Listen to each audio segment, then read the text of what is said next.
Right, hello everybody. So I got a good known waveform from one of my subscribers called Autofocus. So this is off the same year, the same engine. So I think the best way to view this, so the blue trace is the crankshaft, and the green and the red trace are the camshafts. So you can see there that the bottom trace leads it. So I think the most distinguishing mark here to go by is the missing tooth on the crankshaft.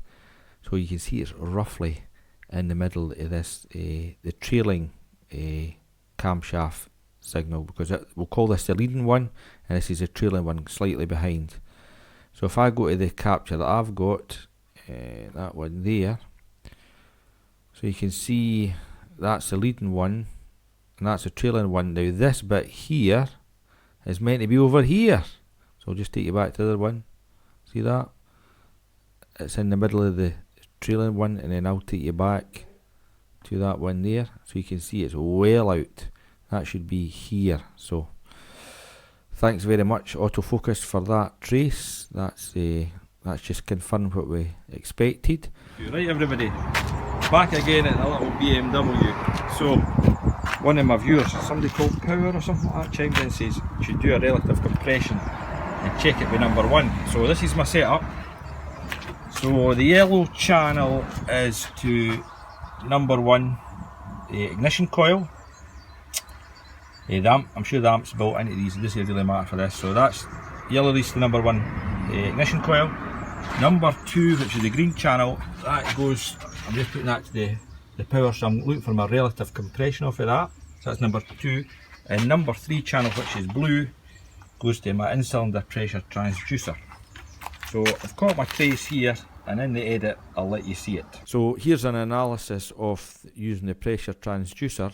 So I've turned off the rest of the channels just to show you this trace. So we'll go back a little bit here.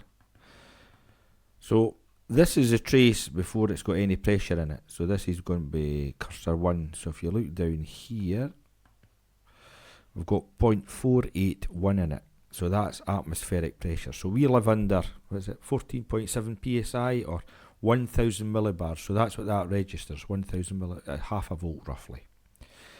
So this is when I initially crank the engine, and you can see there's a problem here already. So the compression stroke is good, it goes right to the top. But this side here should mirror that there, so it should come down as a gentle slope, but you can see that one just falls. So to me what's happening at the top here, once it comes back down, there's one of the valves opening. Either the exhaust or the intake valve is opening and causing that just to plummet. And then other problems here, this little pressure pocket. So you can see here, what we got here, 0.562, so there maybe only be about 2 or 3 psi in that. But the point is, it should hardly be anything there. So that's a problem. So even from the pressure transducer, there is a problem, the trace of that. So let's bring back in the ignition. So I think that's channel 1. So this was me onto my white wire in the coil. So we'll come along here and we'll see where the spark event occurs. So there you go. That's the trace that triggers the ignition coil to spark. So I'll just show you. This is a multi-burst system. So we'll go in that. See that? All these bursts. So you can see it's pulling 12 volts to ground along here. So you can see where I did say to you that we were getting sparks. So you can see it's meant to be, number one coil should be sparking up the top here. And we must be about, what,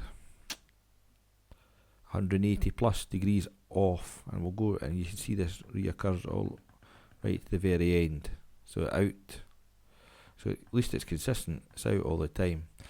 But the other thing we can get from this trace, if we bring back in the relative compression trace, is the green trace. Sorry, it's a bit messy right enough. But you can see from this, let's go along a wee bit. This is when you're cranking the car and the battery voltage. Every time the piston goes to TDC, the battery voltage comes down. So you see 1, 2, 3. Well, that one's just a wee bit, but it's not too bad. Let's go along. You're looking for repetition here. I suppose it's just a wee bit out, but we're still getting a compression. So to my mind, that's a good trace. The compression looks okay in this car. So I think we're quite safe to call it as the chains jumped, or especially on the crankshaft side of things. The cams don't look too bad, so definitely need to go and check the timing. So thanks to everybody who helped in this one. Cheers.